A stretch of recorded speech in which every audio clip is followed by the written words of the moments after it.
understand how we get to the magic realism movement so that it becomes really easy to understand what it is. So the phrase magical realism was originally coined in the 1920s by a German art critic, Franz Roh, describing a particular movement that was post-expressionist. So this was a response to the expressionism movement, which we'll talk about, which itself was a response to realism. We'll talk about. Magic realism itself in visual art is going to be distinguished by a couple of things. Attention to specifically accurate detail. Things will look like what they are. A smooth, photograph-like clarity of picture, and the simultaneous representation of the mystical and non-material aspects of reality alongside reality. It's important that those two things are being juxtaposed and hybridized together.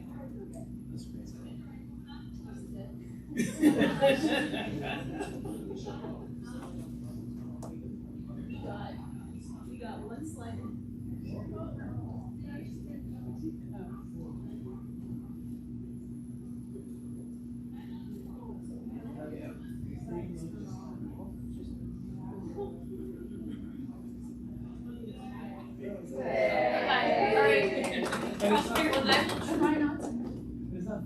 Yes.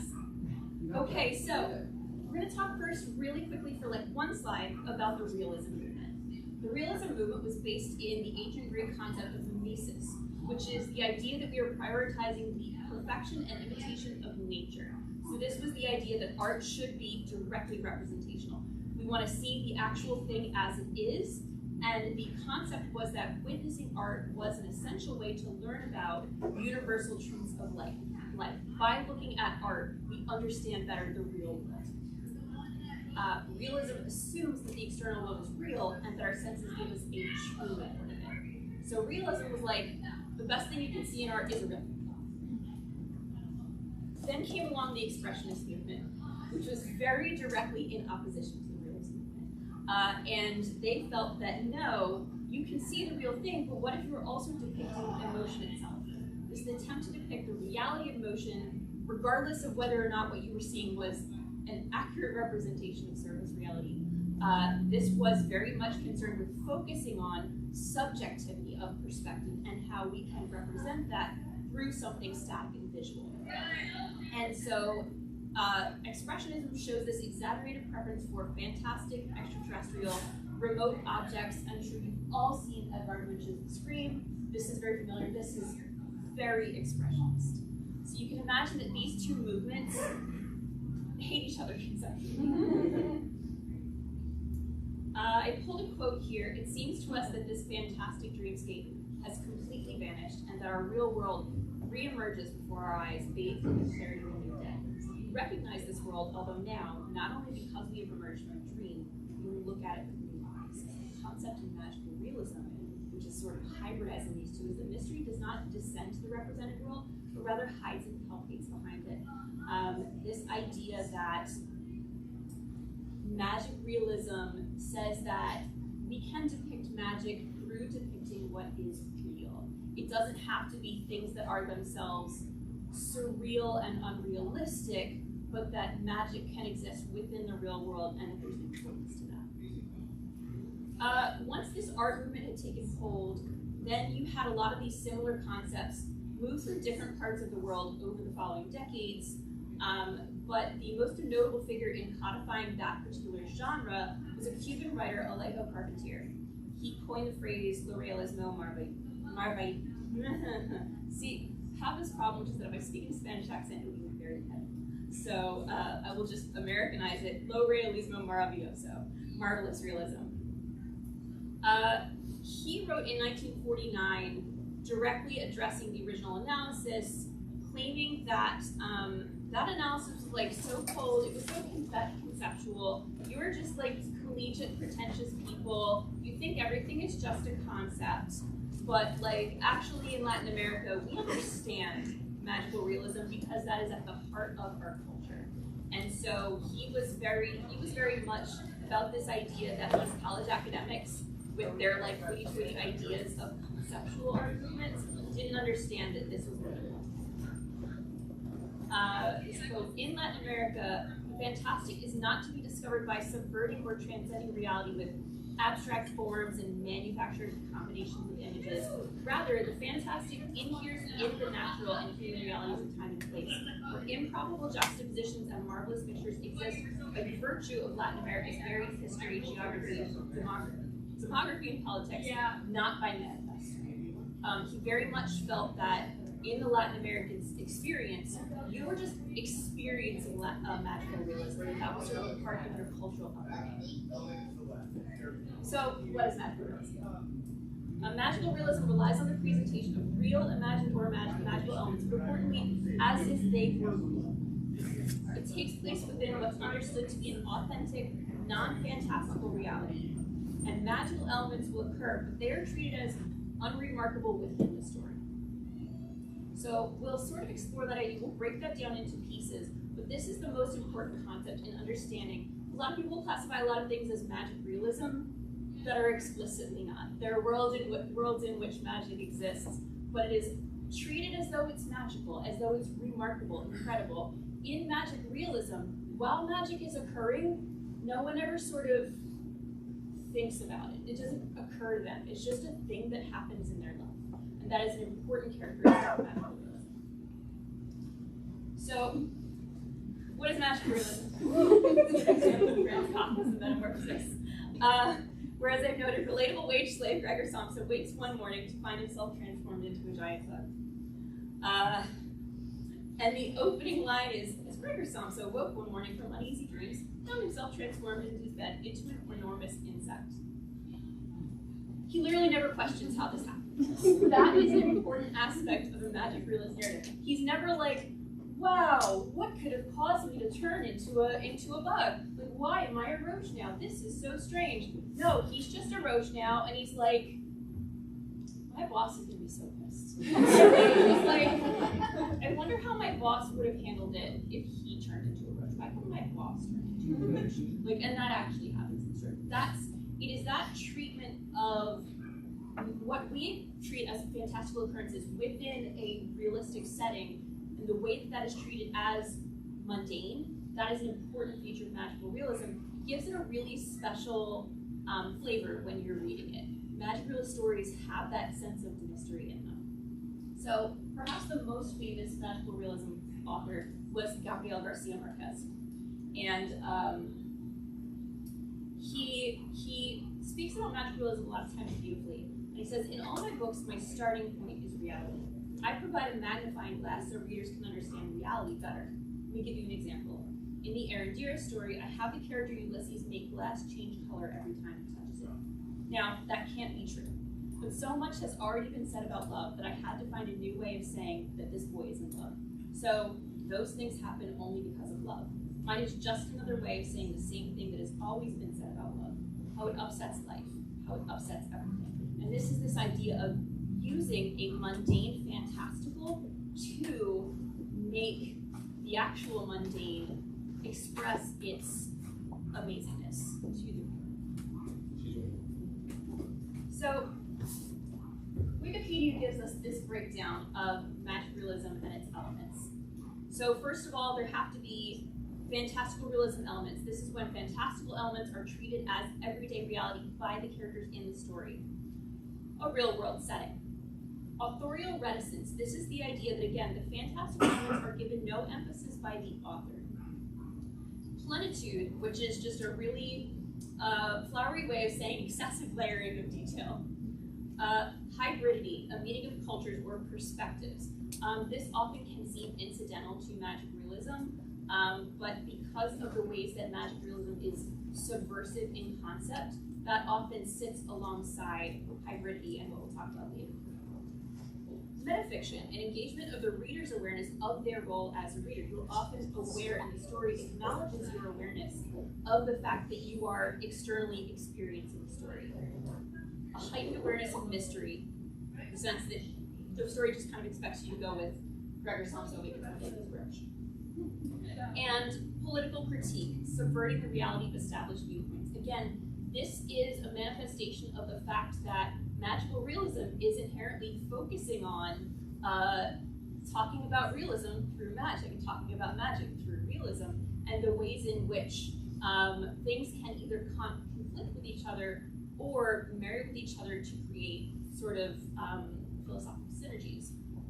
Those kinds of things can come out in magic realism and often do. So let's get into our first section. Now we will start talking about various aspects of Bluey. We'll see some clips, assuming that the hotspot that the Jeff considers is set up and works. So let's talk about mundane magic in Bluey. Magic realism relies upon realism, but only so that it can stretch what is acceptable to its limits. The ordinariness of magic realism's magic relies on its accepted and unquestioned position in tangible and material reality.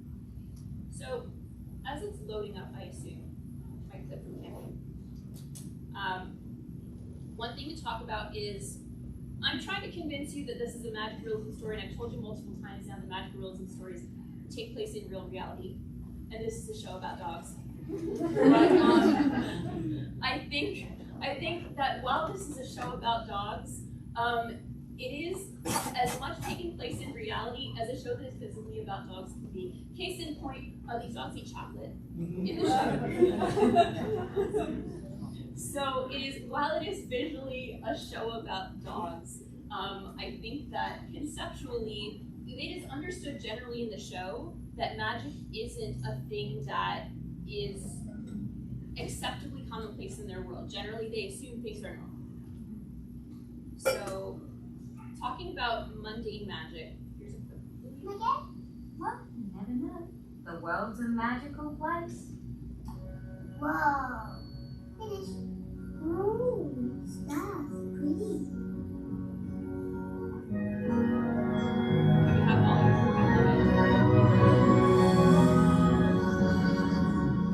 Chloe, that book's mine. I know it's yours, Muffin. I'm just borrowing it. Hello, Bluey.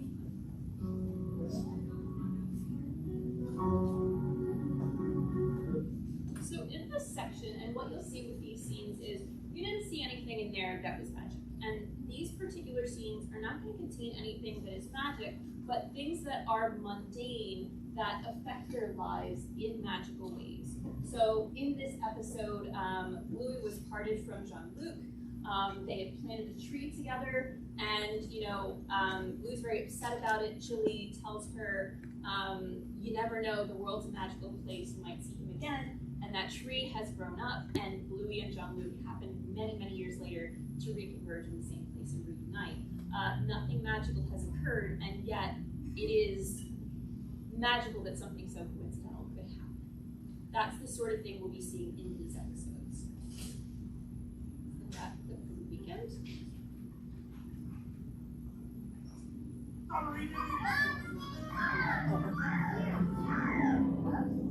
Is that Tilly? I love you for this. No. No? Don't do it. Hang in there, hotspot. 6 frames. Okay, well, while we're waiting for it to load, what you're going to notice. You were walking. Watch it nods at her. I don't understand. Why would a leaf want to walk? It should be in a tree leaf. Daddy, come and see. Hey, come, walking leaf. Come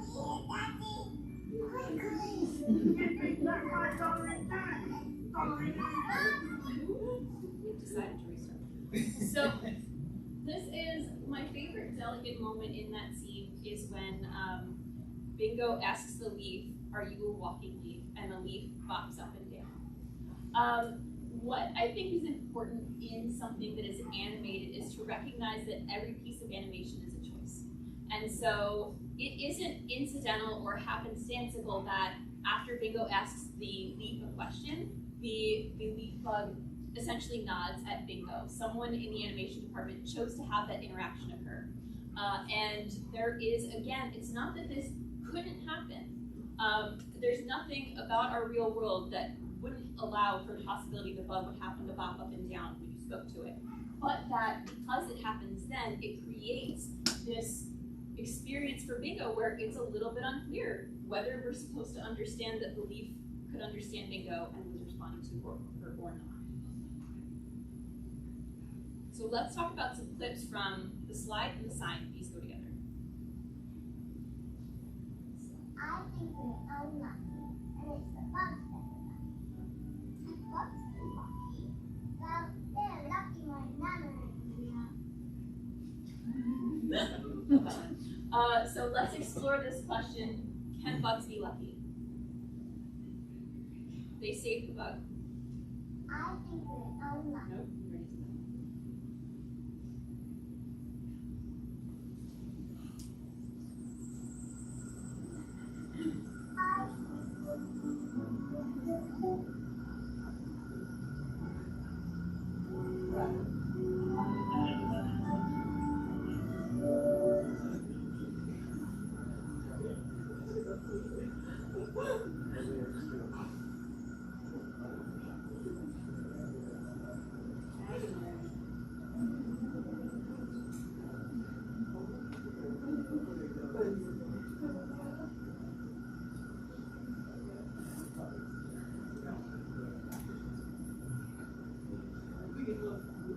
The internet's fighting for a second.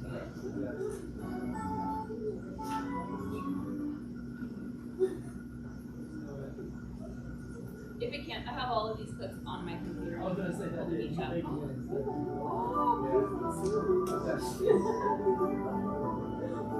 So this is the bug that the girl saved in the episode of the slide, and at the end of it,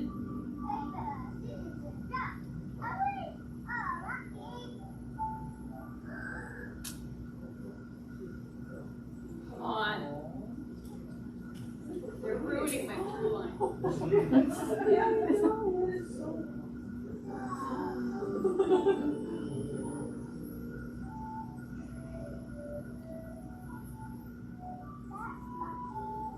That's lucky. Alright, so in the beginning, the question was, can bugs be lucky? And the luck was for the bugs that got saved by these two little girls. By the end, we see that the butterfly has come back.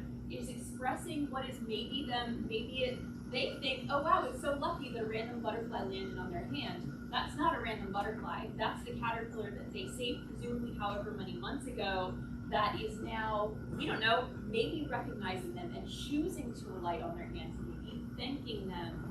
But that question is what hangs in the air at the end of this episode, and what will come back in the sign.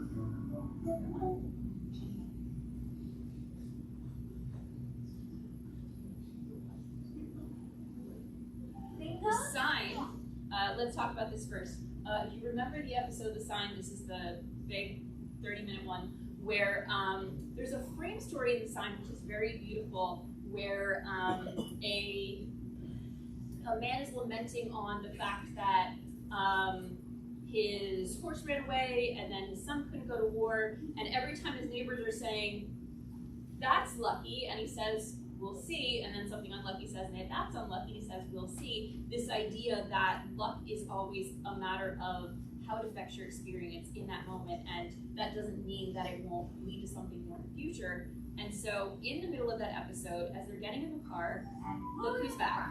Yeah. So what do we do now? I think that was a sign we should just go home. No, we can't. Well, we need whiskey for the sign. Nothing. What? What sign? Oh.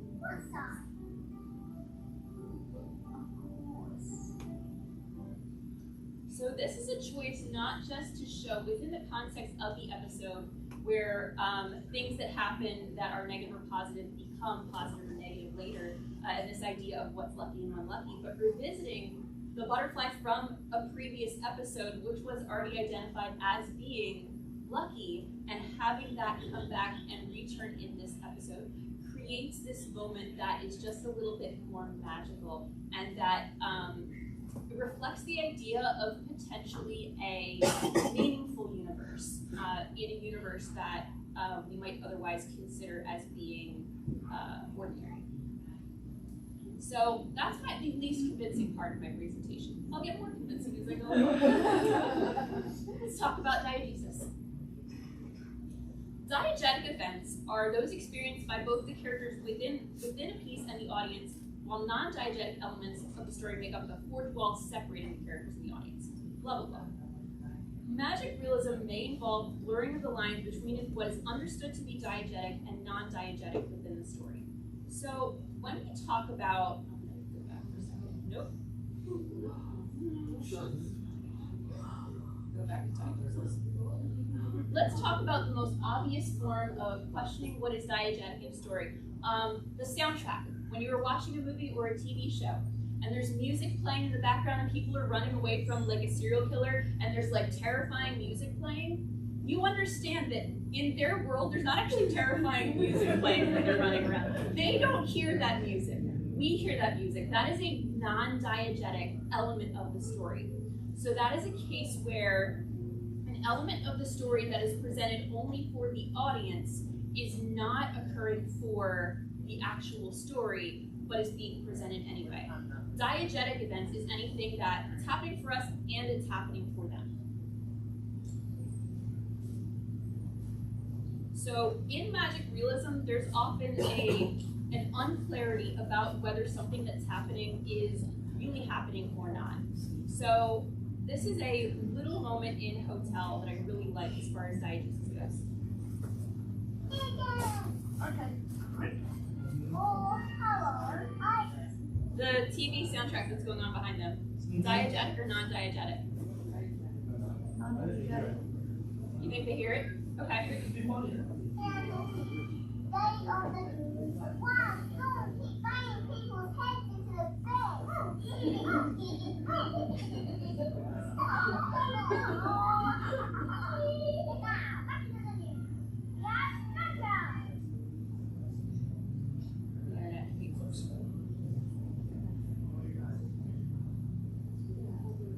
Theoretically, there's nothing in their reality that should cause a new soundtrack to play when Bandit goes like this, or as you'll see later, to turn off when Bandit goes like this. And yet, Bandit interacts with that musical element as though it is really happening.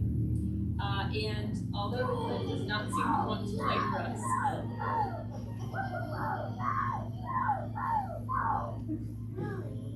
I want to be a fancy killer. No, not the news. Lightning! No, I'm not playing. You're supposed to be around.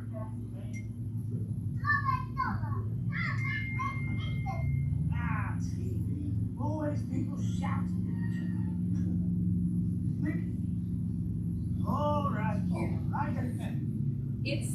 it's a nice element, and you'll see this happen sometimes in Bluey, where what we commonly understand to be those non-diegetic elements, like a soundtrack, are interacted with by the characters in diegetic ways that again make this feel just slightly fantastical and fun.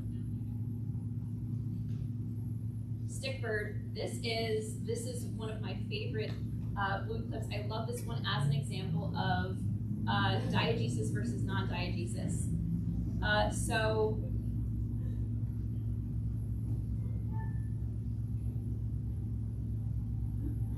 I hope, come on, don't mess with me on this one.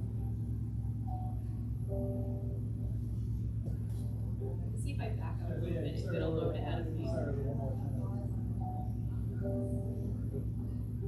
Nope. I'm so mad.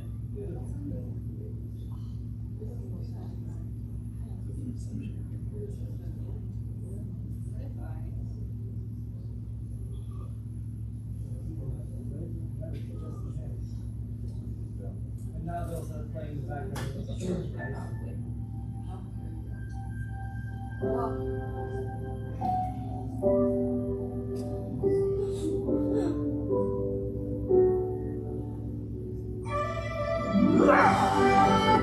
Camera, diegetic or non-diegetic? Is there a camera in real life following Bandit? No.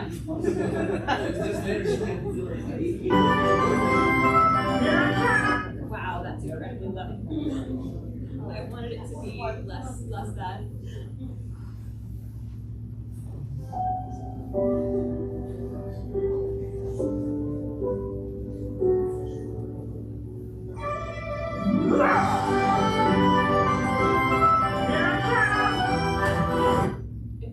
If it's not diegetic, why did it splash when it hit the water? I won't finish that clip just because it is so good. But that is a lovely example of, again, animation is a choice. And so the animators specifically chose to have that element be presented as diegetic. And it's really meaningful in this episode because earlier in the episode, when Bluey is teaching them how to bundle up their emotions metaphorically and throw them away, she tells Bingo to throw it out over the ocean, and then Bluey says, wait for the splash. And we know, obviously, that there could be no splash. She hasn't thrown anything, and that they have to imagine one, that it's gone so far that they never see the splash, but they imagine it happening. And so they chose, in this moment, to have the camera represent Bandit throwing away his feelings, and to have that actually splash. They chose to take an element that is very specifically non-diegetic of the camera that is watching over people's lives and have it interact with reality in a diegetic way, which I think is, again, a really cool animation decision by them. So metafiction, let's talk about that one. I think that's a little bit more commonplace than diegesis. This is the deliberate blurring or transgression of the lines between what's understood to be within the fiction of the story and what's being experienced by the reader or the viewer. Magic realism allows for textualization and metaphysical elements to be a part of the magic mystery of the experience. So the fact that you are having an interaction with the story in a meta way is meant to play into how you have this complex and fascinating experience when you're dealing with something that's magical realist, rather than your awareness of your place as a reader being something that separates you from the story. So we've got Curry Quest.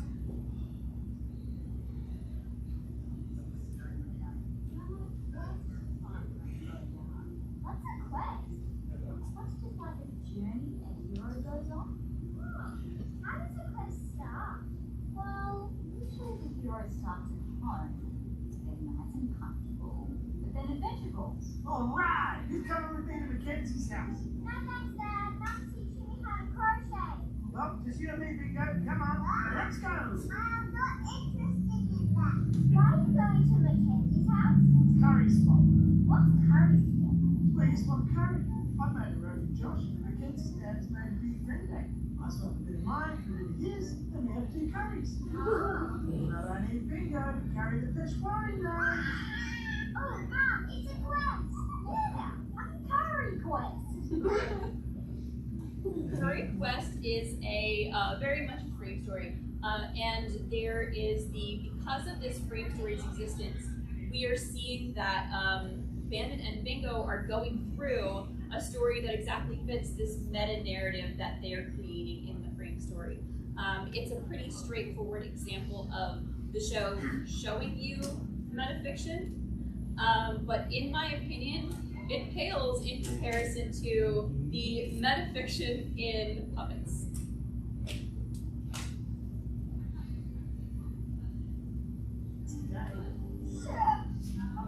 Oh, yeah. Oh, yes. This is one of the shows I think of the amazing.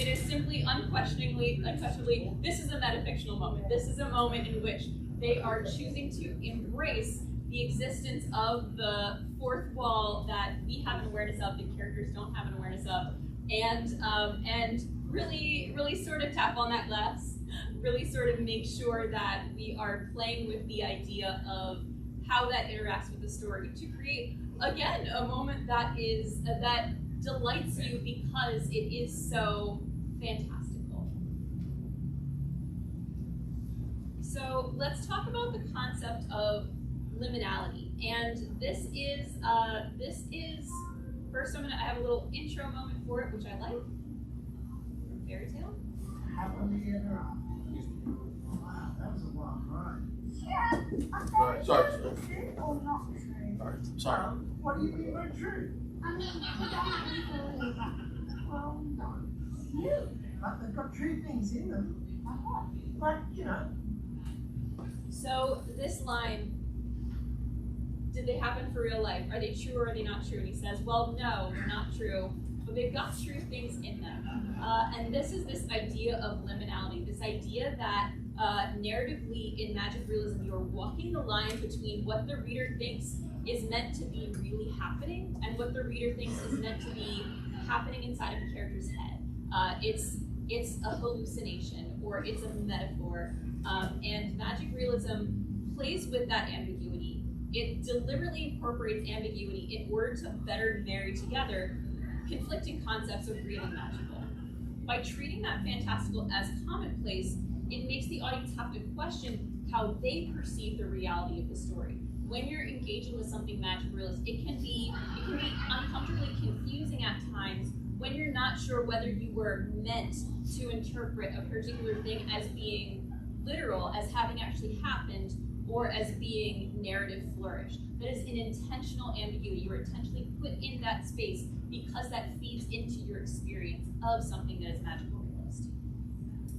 I put in some ambiguous endings in popular film to consider. If you've ever seen Inception or Pan's Labyrinth, these are both endings which are deliberately meant to leave you questioning and maybe like ferociously deciding for yourself whether you think the good ending really happened or the good ending really didn't happen. It is supposed to be ambiguous. That is baked into it. That is the intended result. I have a few quotes in here. Todorov defines fantastic literature as a piece of narrative in which there's a constant faltering between belief and non-belief in the supernatural extraordinary event presented. For Todorov, the fantastic relies upon the reader's hesitation between natural and supernatural explanations for the fictional elements within the text.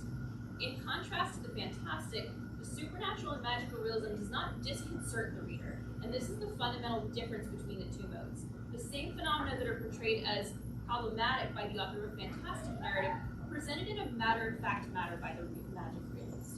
So the idea that in strictly fantastical stories, you are supposed to be off-put by ambiguity. In magic realism, you're supposed to understand that ambiguity is part of what defines their world and makes it magical to live in. So we're looking at liminality. Let's look at a few moments from Spy Game, where I think you can make an argument whether or not magic actually happens. Let's put this pineapple in too. It's ready! Now we can get from the trainer. I'm first.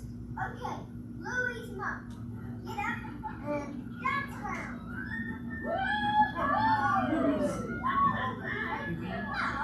Not Honey's mom. I said Bluey's mom. It's not working properly. Let me.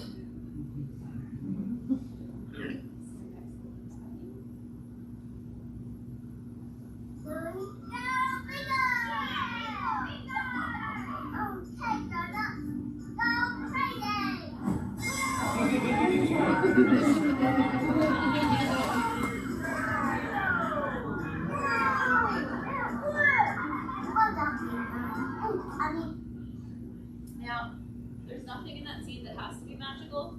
There's nothing in that scene that doesn't have to be magical either. It is deliberately allowed both of those times for you to decide whether or not you feel like it makes for a better story than magic. Similarly, there are multiple moments in Feather Wand where I think you could argue magic almost has to have happened in order for it to work as presented. There are times when Bingo uses the Feather Wand and no one is looking at her or is aware that she is using it. Also, I just love this clip.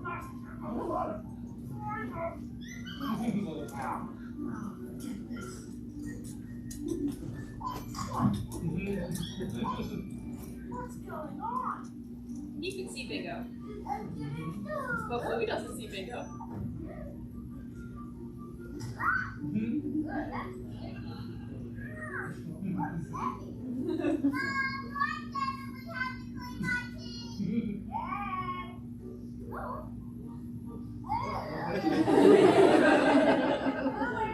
What did you do with the body invitation? I need the address. Oh, there it is. I'll just pick it up. Oh, can't pick it up. Oh, well, just have to write it on my hand. What is that? Now it's Bandit's hand. Okay. 26. 19. Right. What's wrong, Bandit? You used to be able to lick spoons. What are you doing? Nothing. Eat your floor cereal. Eat your clothes. I love eat your floor cereal.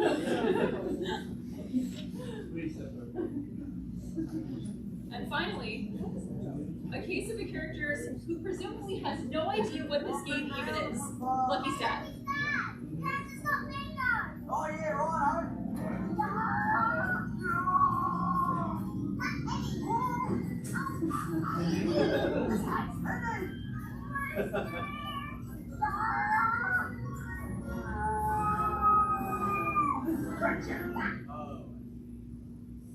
Like, presumably, even if you argue that everyone else in the family is familiar with the Feather One game and is reacting to it lickety-split and is aware when Bingo shows up and does her shenanigans, Lucky Stat, though.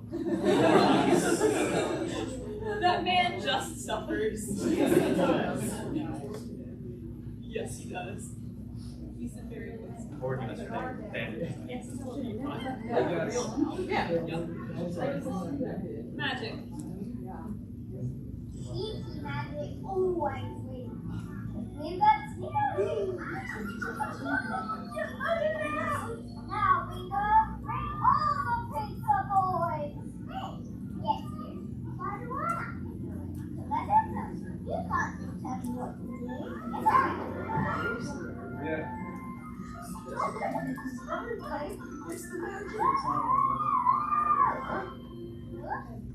No one can see Bingo in that scene. Bandit didn't know that Bingo had done anything. She didn't make any noises. She was out of line of sight, and yeah. Who's doing that? We don't know. Alright, I will join the good side.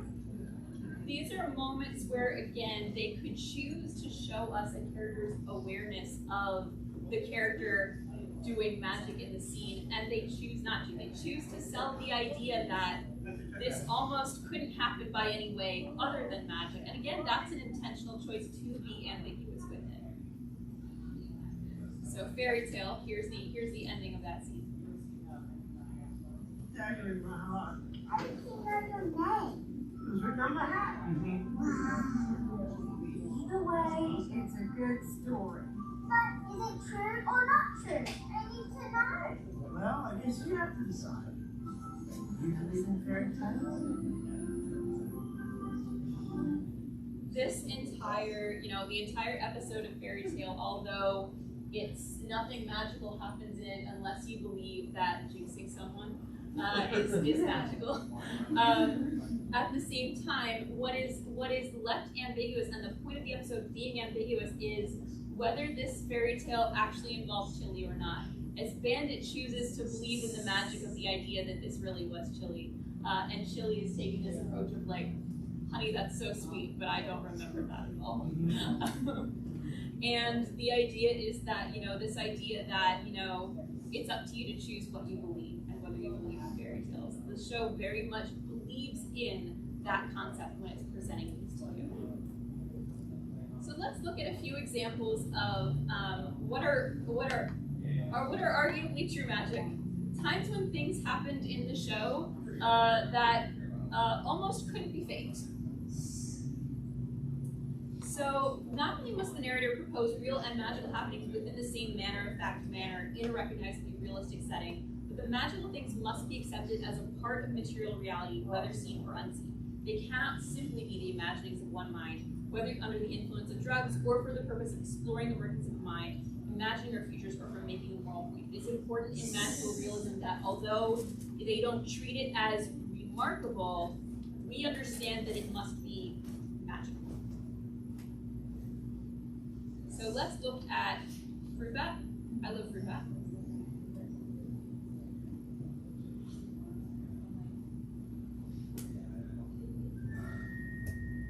Bluey, what am I gonna do with you, eh? Let me stay up.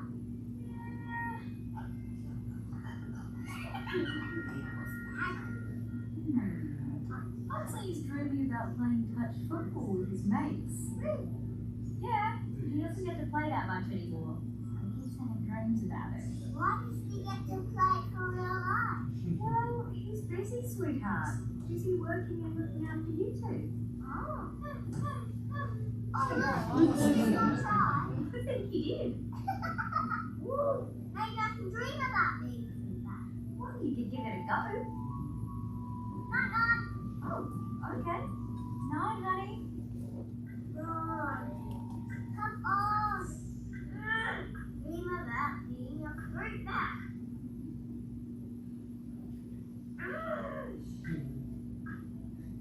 It didn't work. Oh, well, we tried. Where did that go? He's outside. Now, lucid dreaming is not necessarily magical, but did you know that Bluey has the power of shared dreaming?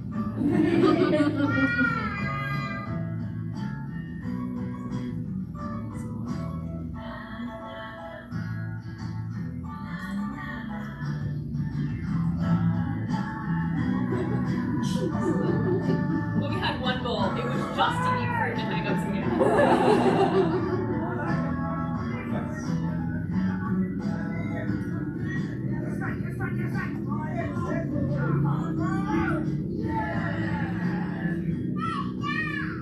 Hey, Bluey!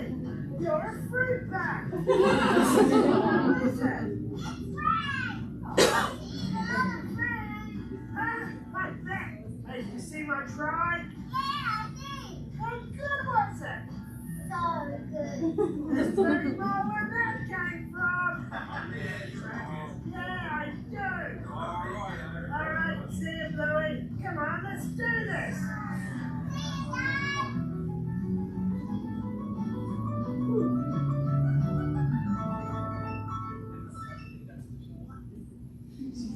So, you know how I just said, did you know that Bluey has the power of shared dreaming? Did you know that Bluey has the power of shared dreaming?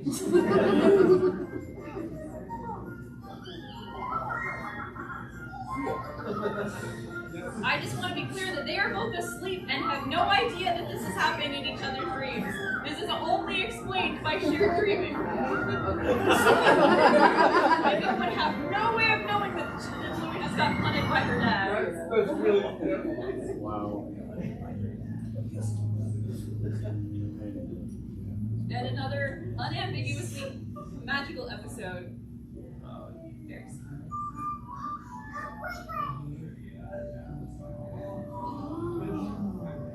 There is no world in which Bingo had the time to do all this.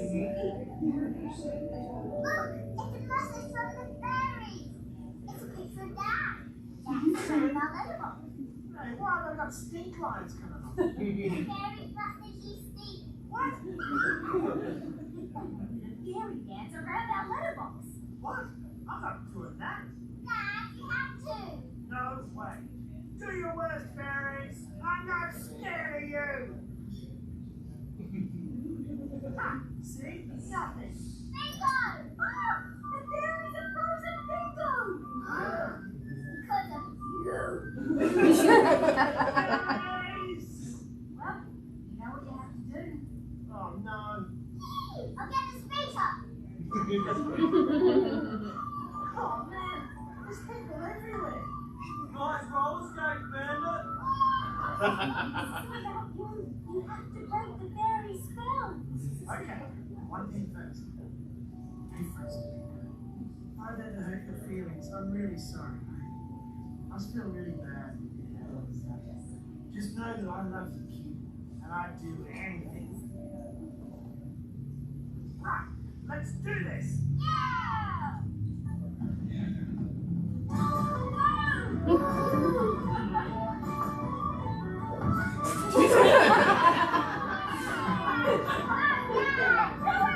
I am the Lord of the Dead!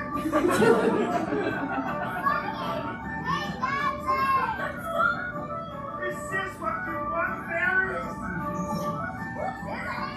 Are you not entertained?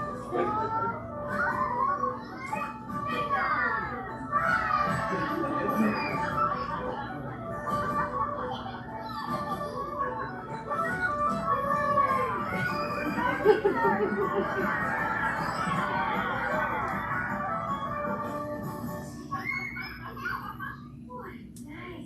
Yeah, I'm glad the fairies got what they wanted. Neat. Oh, can we play Spotlight? Yep, go get the torch. Yee! Hey, who set up my dominoes again?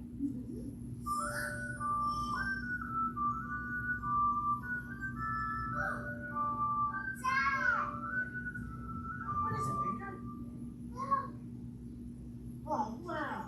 It's a love heart.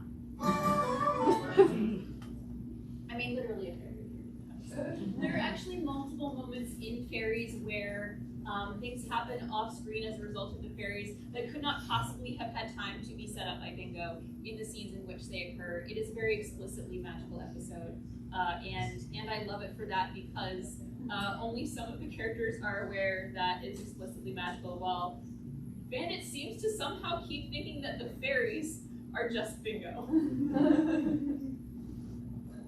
So, one of the final elements of magical realism, especially as applies to Bluey, is the culture of childhood imagination. I put it here, or why magic realist elements make Bluey feel so special to adults. And I pulled a quote that I really like here. Although fairy tales are not magical realists, since these stories take place on another plane of reality from our own, we, as children, grow accustomed to understanding that these narratives can be related to our own reality at some interpretational level. I want to argue that magical realism provides a perfect means for children to explore the world through their imaginations without losing a connection to what they recognize as the real world. There is this idea that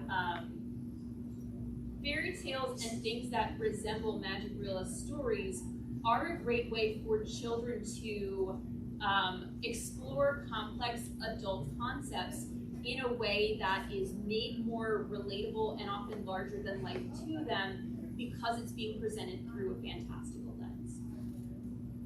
For example, ostensibly this is a show about life lessons for children, but it's cooler because it's dogs.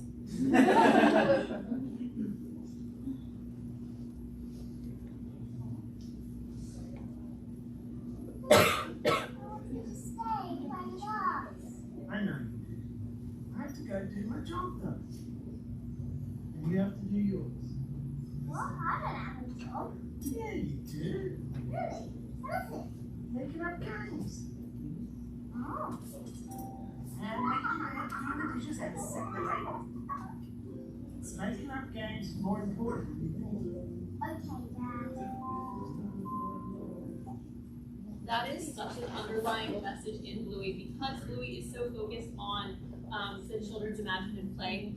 In virtually every episode, they're making up a game and playing those games. And this sort of is a writ large understanding of this idea that the imagination of a child is what allows a child to prepare to be a grown person in reality. And it's a way of making reality accessible to a child in often a safe or appealing way.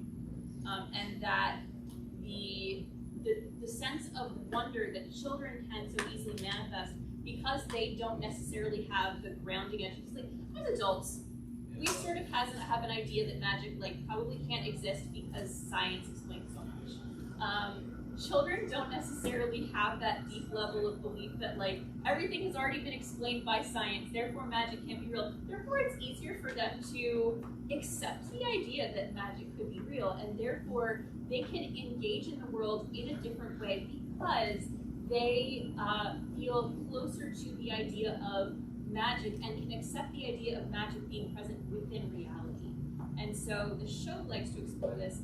They explore it really beautifully in Born Yesterday, where through pretending to have been born yesterday, he sees magic within beautiful small things of the world.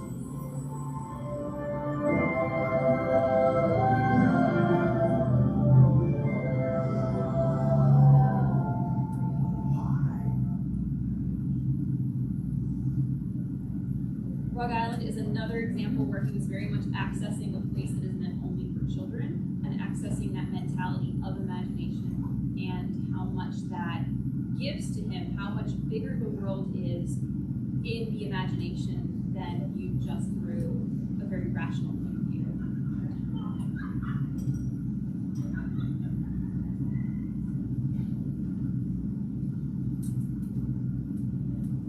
Okay, Rug Island says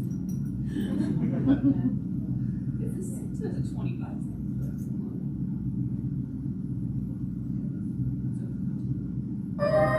too loud.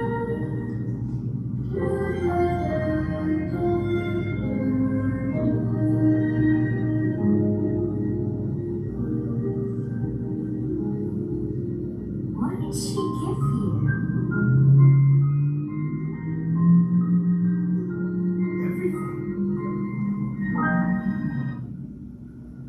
They often end on these moments of celebrating childhood wonder. Rug Island is such a great example that apparently it decided to play in the background. Good for you, Rug Island. Where the entire episode is, Bandit sort of is supposed to go off to work and he's an adult and he's forbidden to live on Rug Island, but Bingo sort of rescues him, convinces Bluey to let him stay, and he becomes accepting of the culture of children and the way in which they use the markers to become anything they need to be for the ways in which they play. And he comes to appreciate the expansiveness of a world defined only by the bounds of imagination versus a world defined by the bounds of reality. It's a really cool episode that I like. We can conclude that children have access to many stories which prepare them to accept magical realist fiction as adults. These stories often provide moral teaching or social critique in an entertaining form, much as adult magical realism often provides commentary on real political situations. While domestic fantasy and magical children's fiction does not follow every defining element of magical realism, they provide an interesting insight into assumptions about the relationship of magic to everyday reality and the human need to learn that process at an early age. Perhaps we should question the extent to which readers of magical realism are simply reluctant to give up their childhood approach to stories. So, I probably could have gone into so much more depth and tried to make a more convincing argument here, but I can only put together an hour-long presentation. And so we've come to the end of it. I recognize that there were probably some points that were confusing. I was a little bit stifled in my ability to go into some depth because I was having some fights with YouTube here and there. But I hope that you either came to appreciate some of the artistic choices in Bluey to try and draw out a sense of the fantastical in what is a very grounded in reality story about dogs. Or that you came to think, I kind of understand now what magical realism is, and that makes me feel like I learned something. Either of those two outcomes is fantastic for me. It has a name now. It's called magical realism. Yeah. I didn't know that. I put up some information if you want to find other stuff. I mean, there's a bibliography, so a lot of the quotes that I pulled here are from a few different books on magical realism. Maggie Ann Bowers this is a very accessible book about magical realism that I think explains it in very easy to understand terms. The section about children's literature's relation to magical realism has some great comparisons with, like, for example,